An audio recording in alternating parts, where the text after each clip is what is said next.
खबरनामे में खुशामदीद। सबसे पहले अफगानिस्तान से आपको खबर दें, DGISI लेफ्टिनेंट जनरल फैज़ हमीद एक रोज़ा दौरे पर काबुल पहुंच गए हैं। DGISI ने पाकिस्तानी सफ़ीर से अहम मुलाकात की है। ब्यूरो चीफ खालिद अजीम साहब हमारे साथ मौजूद हैं इस्लामाबाद से, उनसे हम बात कर लेते हैं। खालिद साहब, इससे कबल आपसे बात हो रही थी, यकीनन एक अहम दौरा है, अहम मुलाकातें हो रही हैं, अभी क्या खबरें आ रही हैं? देखिए, अभी तक तो यही है कि जनरल फैज़ हमीद जो है वो उन्होंने ब्रीफिंग दी है वहाँ जाके सफ़ीर से। अगरचे तमाम कम्युनिकेशन इससे पहले भी मौजूद है और सारी बातें सामने आती रही हैं, लेकिन जो ताज़ा तरीन सूरत हाल है या सफ़ीर साहब की जिन लोगों से को मुलाकातें हुई हैं उनके बारे में जो उनके पास ताज़ा तरीन हालात हैं उनसे वो आगाह कर रहे हैं उनको, DGISI को। और उसके बाद तवक्को तो यही है कि वो तालिबान की जो क़यादत है उससे भी उनकी मुलाकात होगी और जो दीगर ग्रुप्स के नुमाइंदे हैं उनमें भी जो काबिल ज़िक्र लोग होंगे उनसे उनकी मुलाकात मुतवक्के है। असल बात तो ये है कि पाकिस्तान को हमेशा अफगानिस्तान के जो हालात हैं वो इफेक्ट करते हैं और वहाँ पे होने वाली कोई भी डेवलपमेंट जो है वो पाकिस्तान पे मुस्बत या मनफी असरात जरूर मरतब करती है। तो इस सारी चीज़ को देखने के लिए, और अगर अफगानिस्तान में किसी किस्म की बदअमनी होती है तो उसका सारा दबाव जो पाकिस्तान पे बढ़ जाता है, पाकिस्तान की सरहदों पे बढ़ जाता है। तो इन सारी चीज़ों को देखने के लिए कि ताकि कोई ऐसी सूरत हाल पैदा ना हो, DGISI जो है वो उनके साथ बातचीत के लिए वहाँ पे गए हैं। सरहद के मामला खास तौर पे आएंगे और इसके साथ साथ वहाँ जो गैर मुल्की मौजूद हैं उनके इनखला का मामला, उसमें पाकिस्तान ने पहले भी एक रोल प्ले किया है और अब वो मजीद भी इस हवाले से जो है वो अपने इस चीज़ को देखेगा कि जो बाकी लोग हैं उनको वहाँ से एवैक्यूएट करने के लिए पाकिस्तान क्या रोल प्ले कर सकता है। तो ये सारे मैकेनिज्म को तय करने के लिए उनका ये दौरा है। और इसके अलावा वहाँ आगे चल के उसका जो सेटअप है वो किस अंदाज में बनाया जाएगा, वो पाकिस्तान का एक कंसर्न सिर्फ इतना है कि वहाँ पे जो भी हो मामला स्मूथ अंदाज में आगे बढ़े और किसी किस्म की कोई बदअमनी ना हो, क्योंकि पाकिस्तान उससे हमेशा मुतासिर होता है। तो इन सारी चीज़ों को उसके जो मालूमात पाकिस्तान के पास हैं उनके साथ उसका तबादला भी होगा। और इसके साथ साथ पाकिस्तान का एक कंसर्न ये भी है जिसके बारे में यही दानिश तालिबान की क़यादत ने कराई है कि अफगानिस्तान की सरजमीन जो है वो पाकिस्तान के खिलाफ इस्तेमाल ना हो। इससे पहले इंडिया का इन्फ्लुएंस था और इंडिया ने NDS को इस्तेमाल करते हुए और जो स्प्लिंटर ग्रुप हैं उनको इस्तेमाल करते हुए पाकिस्तान के खिलाफ काफ़ी कार्रवाइयाँ करी हैं, खासतौर पर TTP को उसने सपोर्ट दी है। तो इन सारी चीज़ों की डिस्कशन जो है वो वहाँ पे होगी और वहाँ पे पाकिस्तान के का जो व्यू पॉइंट है वो उसको उनके साथ शेयर किया जाएगा और वहाँ आगे क्या हो सकता है इसके बारे में उनसे मालूमात हासिल की जाए। ठीक है, क्या हो सकता है, बड़े अहम मामलात हैं, इस पर डिस्कशन की जा रही है और आगे भी मजीद होने का इम्कान है। आप हमारे साथ थे खालिद साहब, बहुत शुक्रिया आपका। अभी आपको बताएं कि काबुल में हवाई फायरिंग पर पाबंदी, फायरिंग करने वाले को असलहा जब्त करके जेल भेज दिया जाएगा। तालिबान के चीफ कमांडर मुल्ला याकूब ने हुक्म दे दिया। तालिबान तर्जुमान बिलाल करीमी का कहना है कि पंशेर के मशरकी इलाके का कंट्रोल संभाल लिया है। शुमाली इत्तेहाद के कमांडर अहमद मसूद हथियार डालने से इनकार कर रहे हैं। आपको बताएं कि आर्मी चीफ से वज़ीर आज़म आज़ाद कश्मीर की मुलाकात हुई। मकबूजा कश्मीर और लाइन ऑफ कंट्रोल की सूरत हाल पर तबादला ख्याल किया गया। ISPR के मुताबिक आर्मी चीफ ने कश्मीरी अवाम के हक़ खुद इरादियत के लिए सैयद अली गिलानी की बेलौस जद्दोजहद को खिराज अक़ीदत पेश किया। जनरल कमर जावेद बाजवा ने कश्मीर कॉज और कश्मीरी अवाम की हिमायत जारी रखने के अज़्म का अदा किया। आर्मी चीफ ने सरदार अब्दुल कयूम न्याजी को वज़ीर आज़म आज़ाद कश्मीर का ओहदा संभालने पर मुबारकबाद भी दी। वज़ीर आज़म आज़ाद कश्मीर ने इलाके में तरक्की और सलामती के लिए पाक फ़ौज के किरदार को सराहा। आगे बढ़ते हैं, कराची के मौसम की बात कर लेते हैं। कराची के मुख्तलिफ इलाकों में एक बार फिर बारिश का सिलसिला शुरू हो गया है। M9 स्कीम 33 गुलशन हदीद और अतराफ में गरज चमक के साथ इस वक्त बारिश हो रही है।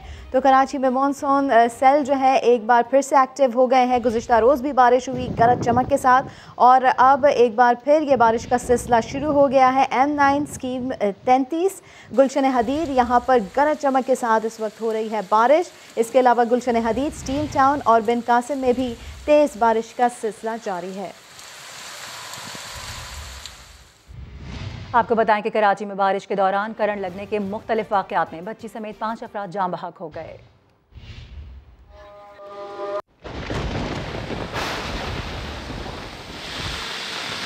शहर कराची में बारिश, करंट लगने से कई लोग जान गंवा बैठे।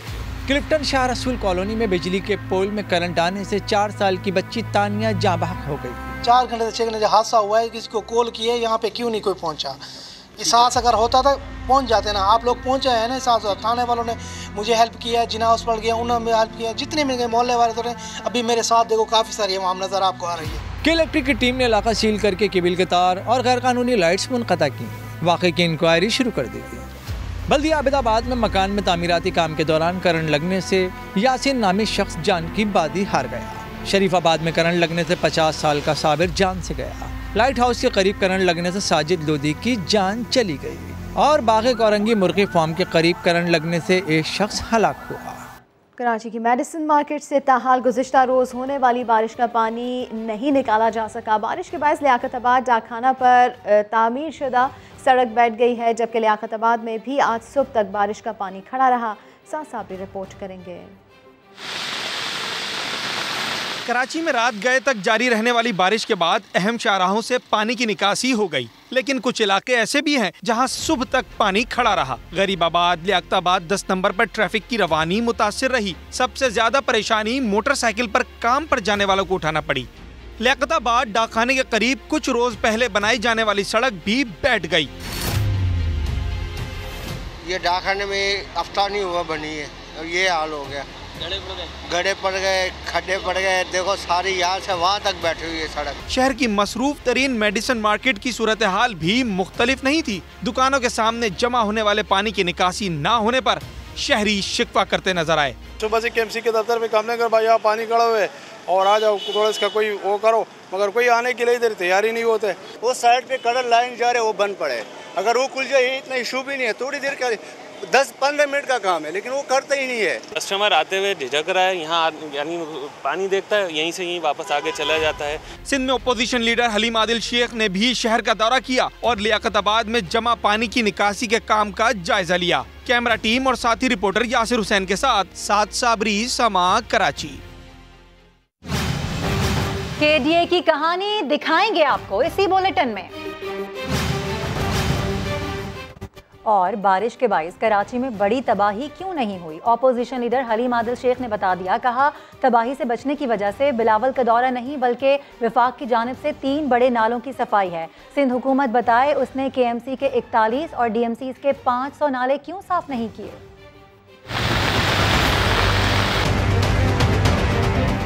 थोड़ी सी बारिश ने इनको रुला दिया। अब तो भाई कोई भी नहीं है, अब तो चीफ मिनिस्टर भी तुम, एडमिनिस्ट्रेटर भी तुम, KMC के 8-1.5 दर्जन के करीब पता नहीं कोई स्पेशल असिस्टेंट भी बनाए हुए हैं, वो DMC से भत्ता लेने के लिए बनाए हुए हैं। आज अगर बड़ी तबाही से हम बचे तो उसमें कोई बिलावल साहब के दौरे का कमाल नहीं था। करप्शन से इन्फेक्टेड वज़ीर आला और कराची के अवाम से रिजेक्टेड मुर्तज़ा वहाब का कमाल नहीं था। बड़ा नुकसान इसलिए नहीं हुआ कि अल्हम्दुलिल्लाह 3 बड़े नाले, गुजर नाला, औरंगी नाला, महमूदाबाद नाला, वफाक की जानिब से NDMA ने, FWO ने, फौज के जरिए वो 90% कम्प्लीट हो चुके हैं, 80-90%। जो सिंध गवर्नमेंट के जिम्मे काम था 41 KMCs के नाले और 500 DMCs के नाले।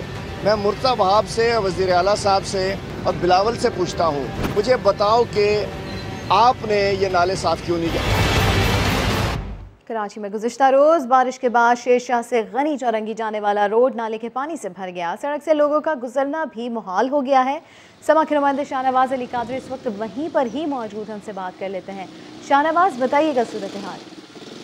मैं इस वक्त शेरशाह में मौजूद हूँ। मेरे कैमरामैन फरहान आपको दिखाएंगे कि मेरी एक जानिब ये शेरशाह की मार्केट है, करोड़ों लाखों रुपए का यहाँ पर रोज़ाना कारोबार होता है। इसकी अहम जो सड़क है मैं आपको दिखाऊँ, ये जाती है गनी चौरंगी तक और इस सड़क की आप हालत देख सकते हैं कि इसको ऐसा लगता है कि काले पानी की सदा दे दी गई हो। इस सामने की जानिब नाला है, जब बारिश हुई थी जो ये नाला ओवरफ्लो हुआ था, नाले का पानी यहाँ पर पहुँचा है और आप देख सकते हैं कि कितनी बुरी सूरत हाल है। इस कदर बदबू है कि हमारा यहाँ पर खड़ा रहना भी खासा मुश्किल है। सूरत हाल आप देख सकते हैं कि इंतज़ामिया की जानिब से कोई अब तक यहाँ पर नहीं पहुँचा है। ये सड़क है कुछ अर्सा कबल ये बनाई गई थी, यहाँ पर गड्ढे पड़ चुके हैं और गड्ढों के अंदर ख़तरनाक हद तक जो है गंदा पानी मौजूद है। और पीछे जो आपको नाला नज़र आ रहा होगा, कुछ अरसे कबल जो है पिछली बार जब यहाँ पर बारिश हुई थी, इसी नाले के अंदर एक बच्चा डूबकर जहाँ बाग हो गया था। तो खासी बुरी सूरत हाल है और इंतज़ामिया जो है वो ख्वाब खरगोश के मज़े ले रही है। जी और इस वक्त अहम खबर आ रही है, आपको बताएं कि डीए के 80% मुलाजमीन की पर्सनल फाइल्स तक मौजूद नहीं है। जो प्लम्बर था वो डायरेक्टर और एडिशनल डायरेक्टर लगा हुआ है। कोई एक पार्टी का है तो कोई दूसरी पार्टी का।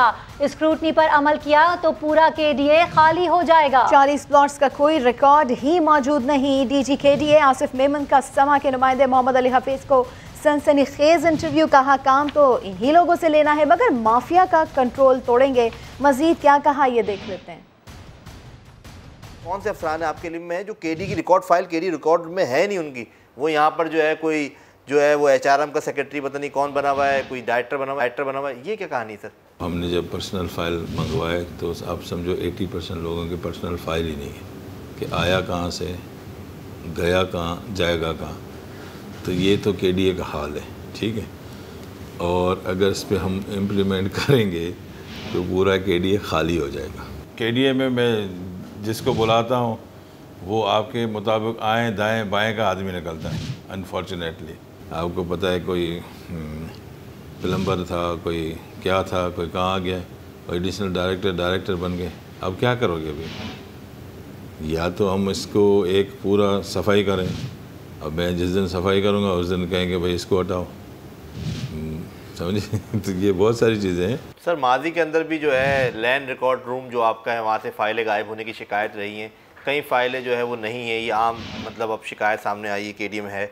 आज ही मुझे पता चला है कि जो सिस्टम बना है 40 फाइलें जो रिकवरी में गई हैं वहाँ से गायब हैं। तो यहाँ तो मैं आपको बताऊँ कि है एक मखसूस ग्रुप के लोग काम कर रहे हैं हर जगह पे। कोई किसी पार्टी का है, कोई किसी पार्टी का है, कोई किसी पार्टी का है, हर किसी ने अपना कोना कोना पकड़ा हुआ है। लेकिन ठीक है, अब सारे लोग यही है, इनसे काम लेना। लेकिन ये आपको मैं एश्योरेंस दे रहा हूँ कि इस किस्म का कोई भी काम मेरे होते हुए नहीं होगा इंशाल्लाह। इस पूरे जो माफिया का कंट्रोल है इसको ब्रेकअप करना है, अल्लाह ताला मदद करेंगे इंशाल्लाह। जहाँ तक आपने सिस्टम की बात की है तो मैं आपको यकीन दिला रहा हूँ, मुझे तो किसी सिस्टम ने नहीं भेजा, मुझे तो किसी सिस्टम का मुझे नहीं पता कि कोई सिस्टम है। और मैं 100% आपको यकीन दिला रहा हूँ मैं किसी सिस्टम से नहीं आया।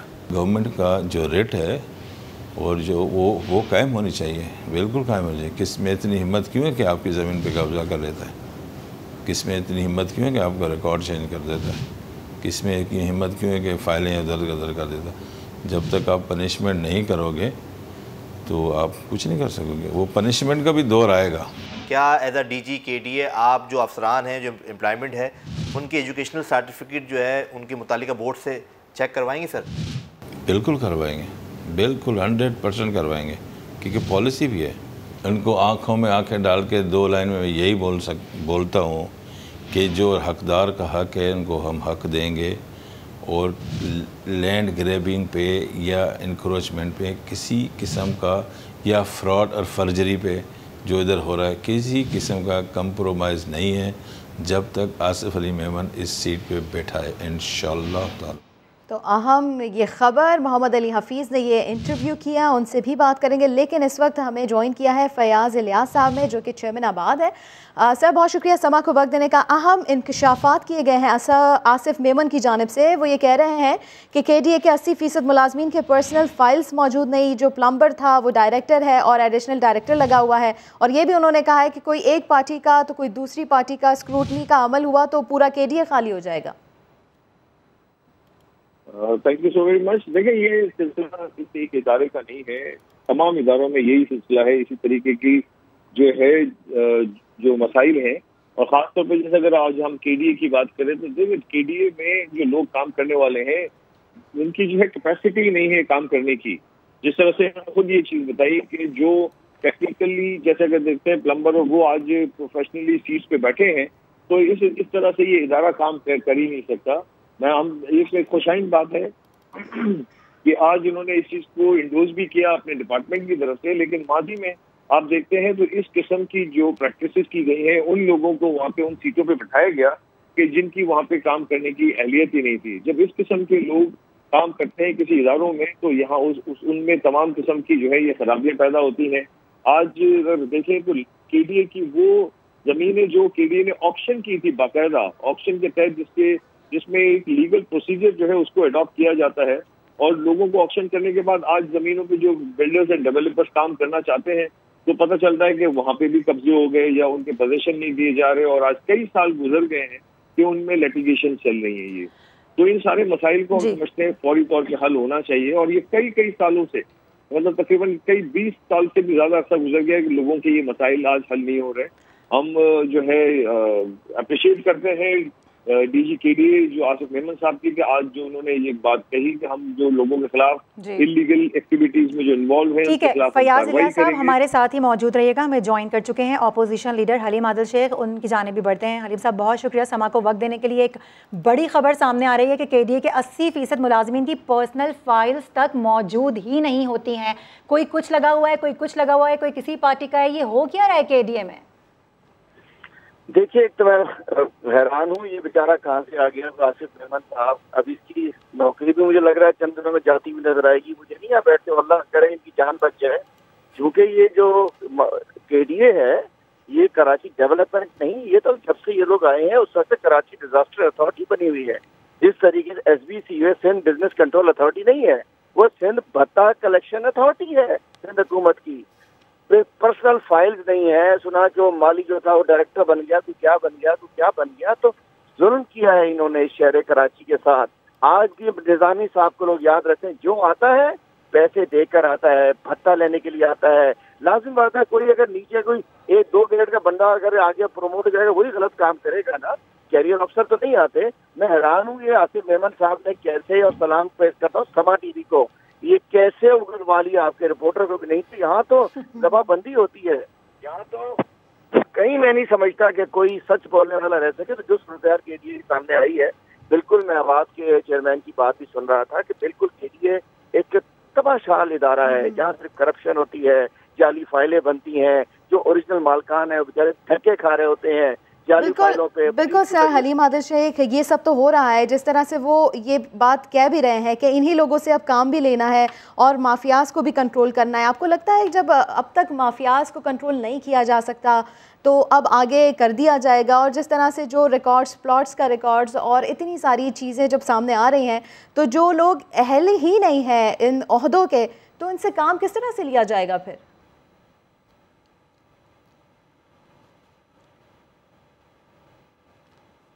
जी हलीम आदिल शेख साहब, मैं नहीं समझता कि ये बेचारे, ये इनका दीवाने की पड़ हो सकती है, ख्वाब हो सकता है। मैं नहीं समझता कि कर पाएंगे, क्योंकि माफियाज नीचे वाले नहीं हैं, माफियाज ऊपर वाले हैं।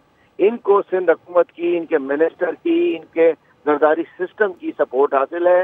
ये पैसा बनाने की फैक्ट्रीज हैं। ये मैं समझता हूँ कि ये SBCA जो सिंध भत्ता कलेक्शन अथॉरिटी है और कराची डिजास्टर अथॉरिटी, ये बिलावल हाउस और फ्रेम हाउस के भत्ता कलेक्शन की सबसे बड़ी मशीनें हैं यहाँ। जैसे सिक्योरिटी प्रिंटिंग प्रेस लगा हुआ है ना, ये यहाँ प्रिंटिंग प्रेस है इनका पैसे बनाने का। मैं नहीं समझता बेचारे आसिफ मेमन साहब, अल्लाह खुश रखे, अगर ये बातें इन्होंने की है, या तो ये हटने वाले होंगे, इन्होंने जाके एक बम फाड़ दिया कि चलो इस चक्कर में कोई नहीं हटाएगा, नहीं तो मुमकिन ही नहीं है डीजी केडीए लगना किसी ऐसे शख्स का जो इनके लिए करेक्शन ना करे, इनके सिस्टम का हिस्सा ना हो। लैंड के किसी बंदे में, आपको पता है वो DC ने भी क्या कर दिया, वहाँ वेस्ट के अंदर भी रिकॉर्ड जला देते हैं। यहाँ तो माफियाज का कंट्रोल है, और अगर ये सब कुछ करना चाहते हैं तो हम इन्हें भरपूर सपोर्ट करेंगे। हम हर तरीके से इनको सपोर्ट कर सकते हैं। अगर ये केडीए को ठीक कर सकते हैं, ये लोगों को रिलीफ दे सकते हैं, ये जाली लोगों को बाहर निकाल सकते हैं, आसिफ मेमन साहब डीजी केडीए। लेकिन मैं बताना चाहता हूँ, या तो इनका ट्रांसफर ऑर्डर जो है कोई लिखा पड़ा होगा तभी इन्होंने डर के कर दिया, नहीं तो किसी ने हिम्मत है तो सलाम पेश करता हूँ। रियली ग्रेट, बहुत अच्छी बात है। बहुत शुक्रिया हलीम आदिल शेख साहब, आपका मौक़िफ़ हम तक आ गया। इसके अलावा फयाज इलिया साहब, वो भी हमसे बात कर रहे थे, चेयरमैन आबाद हैं। तो मोहम्मद अली हफीज़, आपने ये अहम इंटरव्यू किया, अहम इंकशाफात सामने आए, क्या कहेंगे मज़ीद? आप मज़ीद उन्होंने क्या कुछ कहा और कैसा रहा आपका एक्सपीरियंस उनके साथ, उन्होंने जब ये तमाम तर बातें सामने वो लेकर आए? जी बिल्कुल, कराची डेवलपमेंट अथॉरिटी केडीए जो है शहर का सबसे अहम तरीन जो है वो इदारा इस वजह से है कि जो प्राइम लोकेशन है कराची में, जो लैंड है उसका कंट्रोल केडीए के पास है। अब इसके जो डायरेक्टर जनरल जो सरबरा है, उन्होंने खुद बता दिया इस महकमे के अंदर इस वक्त क्या सूरत हाल है, और आज तक किसी डीजी ने जो है ऐसे खुल के जो इंकशाफात नहीं किए। उन्होंने बता दिया कि 80% मुलाजमीन का रिकॉर्ड नहीं है, यहाँ पर माफिया से कंट्रोल रहा है। ये जो डीजी है आसिफ अली मेमन, इससे पहले जो है ये डायरेक्टर लैंड के ओहदे पर यहाँ काम कर चुके हैं। इनको जो है बड़ी जो है वो माफियाज का सामना करना पड़ा है, इनके दफ्तर पे हमला किया गया, इनके जो है काम करने से रोका गया। अब ये डीजी बन गए हैं, इन्होंने खुलकर जो है बता दिया किस तरह यहाँ पर प्रॉब्लम्स हैं, क्या मसाइल हैं। अगर इनको हुकूमत सिंध काम करने देगी खुल के तो लगता यही है कि ये डीजी को खड़ा, केडी को जो है वो खड़ा कर सकते हैं अपने पाँव पे दोबारा। तो ये तमाम तर बातें सामने आई। बहुत शुक्रिया मोहम्मद अली हफीज आपका। खबरों के सिलसिले को आगे बढ़ाएं। आपको बताएं कराची की मकामी अदालत ने सानिया महरान टाउन के फैक्ट्री मालिकान की जमानत कबल अज़ गिरफ्तारी में तौसी कर दी है। जमानत में तौसी के लिए मुल्जिमान फैक्ट्री मालिकान तारिक फैसल, अली हसन और मैनेजर इमरान जैदी अदालत में पेश हुए। फैक्ट्री मालिकान के वकील ने मौक़िफ़ इख्तियार किया कि महरान टाउन सनती इलाका है जहाँ सैकड़ों फैक्ट्रियाँ हैं। मजदूरों की अमवात फायर ब्रिगेड देर से पहुँचने की वजह से हुई। फायर ब्रिगेड के पास पानी तक नहीं था, वाटर टैंकर से पानी भरा गया, छत पर ताला अंदर से लगा हुआ था। केस में फायर ब्रिगेड, सिविल डिफेंस और मिनिस्ट्री ऑफ इंडस्ट्री को भी नामजद किया जाए।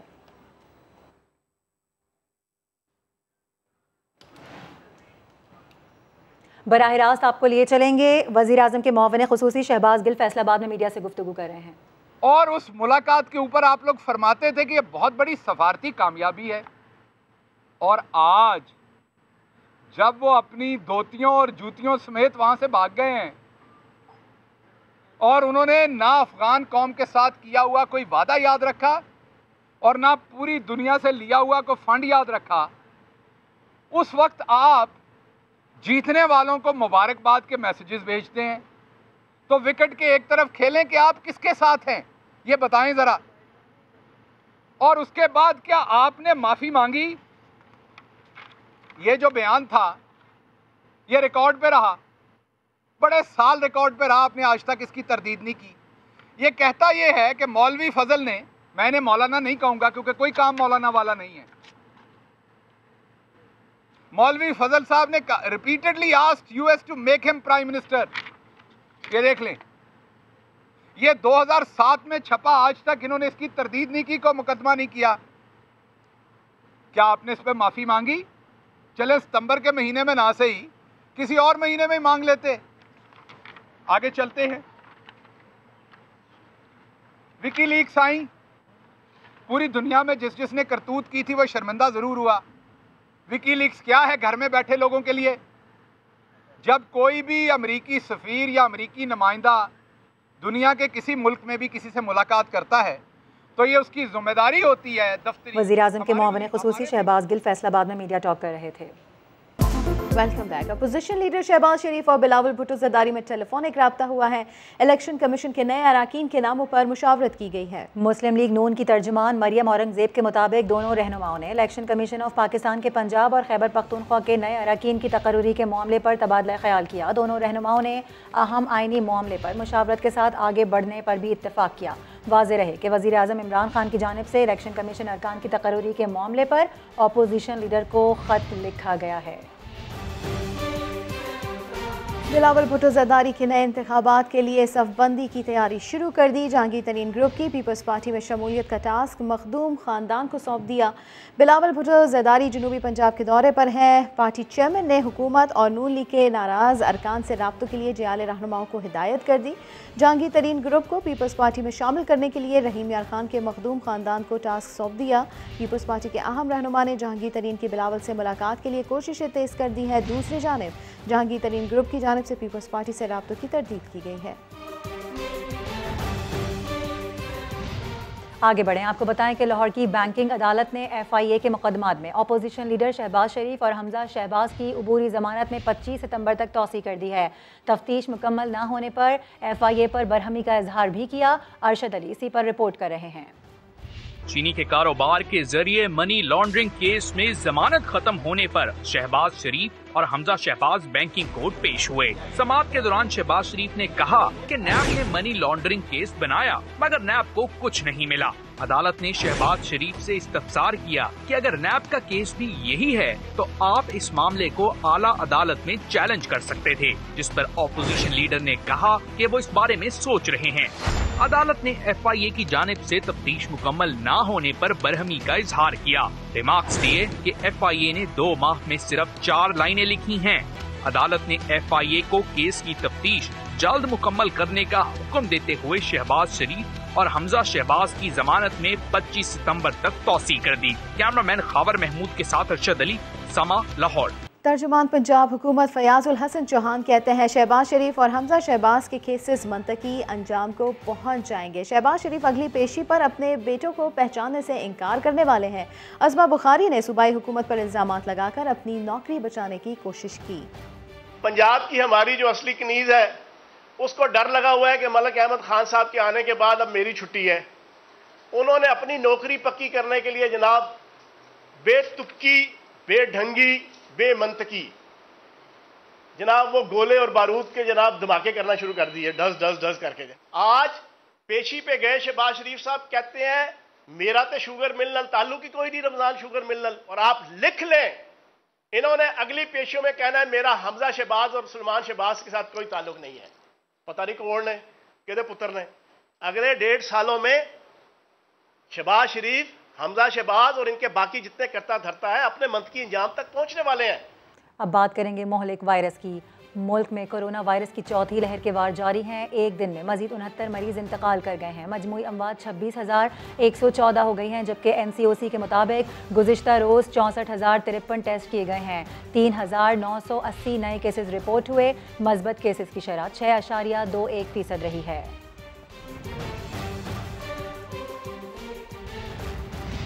लाहौर के एक्सपो सेंटर में शहरियों का कोरोना वैक्सीन का जाली इंदराज करने वाला मुलजिम पकड़ा गया। पुलिस ने मुकदमा दर्ज कर लिया। कोरोना वैक्सीन की जाली एंट्रीज करने वालों के खिलाफ क्रैकडाउन जारी है। एक्सपो सेंटर से पकड़ा जाने वाला मुलजिम महकमा सेहत में दर्जा चहारुम का मुलाजिम है, जो 4,000 रुपये रिश्वत लेकर जाली एंट्रियाँ करता था। महकमा सेहत के मुताबिक मुलजिम के खिलाफ महकमाना कार्रवाई भी अमल में लाई जाएगी। इकबाल पार्क केस में 4 मुल्जिमान की उबूरी जमानतों की दरख्वास्त मंजूर कर ली गई है। अदालत ने 14 सितंबर तक गिरफ्तार करने से रोक दिया है। अदालत ने आइंदा समाअत पर पुलिस से रिकॉर्ड तलब कर लिया। मुल्जिमान खिज़र, उमर, आसिफ और अख्तर ने उबूरी जमानतों के लिए अदालत से रुजू किया था। मुकदमे से डिस्चार्ज होने वाले 98 मुल्जिमान को आज जेल से रिहा किया जाएगा। शनाख्त परेड के दौरान शनाख्त न होने पर अदालत ने मुल्जिमान को मुकदमे से डिस्चार्ज करने का हुक्म दिया था। अभी आपको बताएं कि लाहौर में रक्षा सवार खातून को हिरासा करने की वीडियो वायरल होने पर पुलिस ने मोटरसाइकिल सवार को गिरफ्तार कर लिया है। पुलिस के मुताबिक मुलजिम तारिक खान के खिलाफ गुलशन रावी थाना में मुकदमा दर्ज कर लिया गया है। मुलजिम ने रिक्शा सवार खातून को नाजेबा इशारे किए और मोबाइल नंबर देने की कोशिश की, जिसकी वीडियो खातून ने बनाकर सोशल मीडिया पर वायरल कर दी। हुक्काम का कहना है कि मुलजिम के खिलाफ सख्त कार्रवाई अमल में लाई जाएगी। एक ब्रेक के बाद हाजिर होंगे हेडलाइंस के साथ। आप रहिए समा के साथ।